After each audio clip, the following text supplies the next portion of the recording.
आप देख रहे हैं उत्तराखंड का नंबर 1 डिजिटल चैनल उत्तराखंड खबर।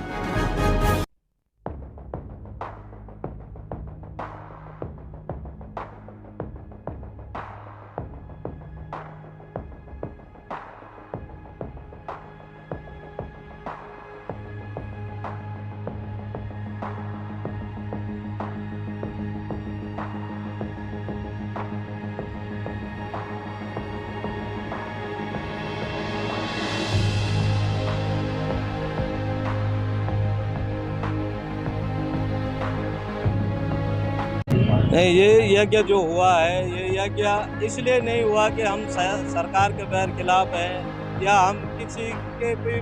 बैर खिलाफ हैं, इसलिए ये यज्ञ नहीं हुआ है। बल्कि ये यज्ञ इसलिए हुआ है कि जो सरकार की नीतियां हैं, सरकार नीतियां बनाती है, लेकिन सरकार की नीतियां क्विक डिसीजन राइट डिसीजन पे होनी चाहिए। क्विक डिसीजन राइट डिसीजन पे अगर सरकार की नीतियां होती हैं तो जो ये लोग इस तरीके से परेशान होते हैं, नीतियाँ बनती हैं और बनते बनते वो सरकार भी चली जाती है और नीतियाँ सही से लागू नहीं हो पाती है। इसलिए सबके जहन में ये बात जानी चाहिए, सबके दिमाग में ये बात जानी चाहिए कि ऐसा नहीं है कि कहीं पे यज्ञ हो रहा है तो सरकार के बैर खिलाफ हो रहा है, या कोई यज्ञ हो रहा है तो वो किसी के लिए जिंदाबाद या मुर्दाबाद हो रहा है। देखिए, किसी का मुर्दाबाद है, किसी का पुतला फूकना ये एक गढ़वाली परंपरा नहीं है, गढ़वाली रीति रिवाज नहीं है, पहाड़ी सभ्यता नहीं है। बल्कि पहाड़ी सभ्यता ये है कि अगर कोई कमज़ोर है या उसके दिमाग में कोई बात नहीं आ रही है तो उसके लिए हम पूजा करके, अर्चना करके, ताकि उनके दिमागों में वो बात आए जो उनका ध्यान हमसे हटा हुआ है, गरीबों से, गरीब जनताओं से, बेरोजगारों से और मजदूरों से जो ध्यान हटा हुआ है उनकी तरफ उनका ध्यान जाए। क्योंकि आज के हिसाब से हमारा उत्तराखंड एक अलग राज्य बन चुका है, बढ़िया है, लेकिन अलग राज्य बनने के बाद भी इतना समय हो गया, कोई स्पेशल हमारे राज्य ने कोई स्पेशल ऐसी चीज़ नहीं की जिससे कि हमारा राज्य का नाम जो है पूरे भारतवर्ष में आए या पूरे देश के साथ साथ विदेशों में भी आए। ऐसा कोई कुछ ऐसा करना चाहिए, क्योंकि जंगली सभ्यता को संभाले हुए तो ये लोग हैं जिन्होंने यहाँ के जंगल पहाड़ संभाल रखे हैं, वो ये महिलाएं हैं। इनकी तरफ भी सरकार का ध्यान जाना चाहिए। अगर इनकी तरफ सरकार का ध्यान नहीं जाएगा तो पहाड़ों से पलायन होता रहेगा। पलायन रोकने के लिए कुछ ऐसा करे सरकार जो कि ये लोग वहाँ से नीचे प्लेन्सों की तरफ आकर्षित न हो और ये लोग जो हैं खुशी खुशी वहाँ पे रह सके। ये लोग तो नीचे आना भी नहीं चाहते, क्योंकि यहाँ पे आके ये लोग खुद ही परेशान है। एक गिलास पानी पीने के लिए भी इनको यहाँ पे पैसा देना पड़ता है और इतनी कमज़ोर हालत तो शायद मेरे भारतवर्ष की भी नहीं है, मेरे उत्तराखंड की भी नहीं है कि ऐसी गरीब जो लोग हैं, जो महिलाएं, ये गरीब महिलाएं हैं कि जिनको कि केवल मानदेय 400 रुपये दिया जा रहा है। 400 रुपया तो अगर मैं ये बोलूँगा बहुत बड़ी बड़ी संस्थाएं हैं, कोई मानव उत्थान की बात करता है, कोई मानव अधिकार की बात करता है, कुछ लोग बने हुए हैं इन संस्थाओं के अंदर, बातें तो करते हैं, लेकिन सामने आके कोई इन चीज़ों को रोकने के लिए कोई ठोस कदम नहीं उठाया जाता। तो कुछ क्विक एक्शन ऐसा दीजिए या कुछ राइट डिसीजन ऐसा दीजिए, जैसे कि प्रधानमंत्री बिल्कुल बड़े लेवल पे, विदेशों के लेवल पे लेते हैं, उसी तरीके से हमारे राज्य के जो हमारे होम मिनिस्टर हैं उनको भी यहाँ पे डिसीजन लेना चाहिए इस तरीके का।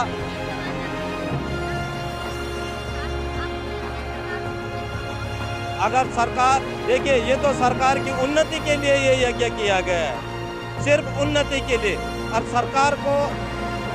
जतलाने के लिए, चेताने के लिए ये यज्ञ किया गया है। क्योंकि ये यज्ञ अगर हमें कोई यहाँ पे आके बोले, कोई मुख्यमंत्री जी आके बोले, स्वास्थ्य मंत्री जी आके बोले, क्योंकि इनका जो मैटर है वो स्वास्थ्य मंत्री जी से संबंधित है, मुख्यमंत्री जी से संबंधित है। अगर ये लोग हमें बोलते हैं तो हम यहाँ पे से तुरंत ही चले जाएंगे।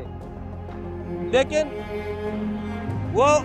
आदेश बराबरी तौर पे भी तो होना चाहिए। शासन का आदेश प्रशासन को देखे और समझे, ताकि जनता भी सरकार के, जो जनता के द्वारा चुने हुए शासन में बैठे हुए अधिकारी हैं, जो शासन के अधिकारी है, प्रशासन के नहीं, जो शासन के अधिकारी हैं, शासन के अधिकारी अगर प्रशासन के अधिकारियों को सही समय पे सही काम करने के लिए बोलेंगे तो प्रशासन के लोग डिले नहीं करते। हाँ, इतना जरूर बोलूँगा कि अगर हमारे इस यज्ञ का कहीं असर नहीं पड़ा तो मैं यहीं पे इन माताओं के साथ कार्मिक अनशन पे बैठूंगा और वो कार्मिक अनशन चलता रहेगा। हो सकता है अगर आचार संहिता लगने तक हमारा ये जो जिस चीज़ के लिए ये यज्ञ किया गया है, जिस चीज़ के लिए ये गांव से पहाड़ों से आई हुई बुजुर्ग महिलाएं यहाँ पे आई है, अगर वो चीज़ें नहीं होती है तो उसके लिए ये लड़ाई जारी रहेगी। और इन्हीं के साथ नहीं, अगर कोई और भी, क्योंकि इनको कोई स्पेशल नौकरी नहीं चाहिए, इनको आपने कोई ट्रेनिंग नहीं देनी है, इनके ऊपर आपका कोई खर्चा नहीं है, इनके ऊपर सरकार के ऊपर कोई खर्चा नहीं है, इनका कोई बजट नहीं है, लेकिन इनको चाहिए केवल मदद, प्रोत्साहन,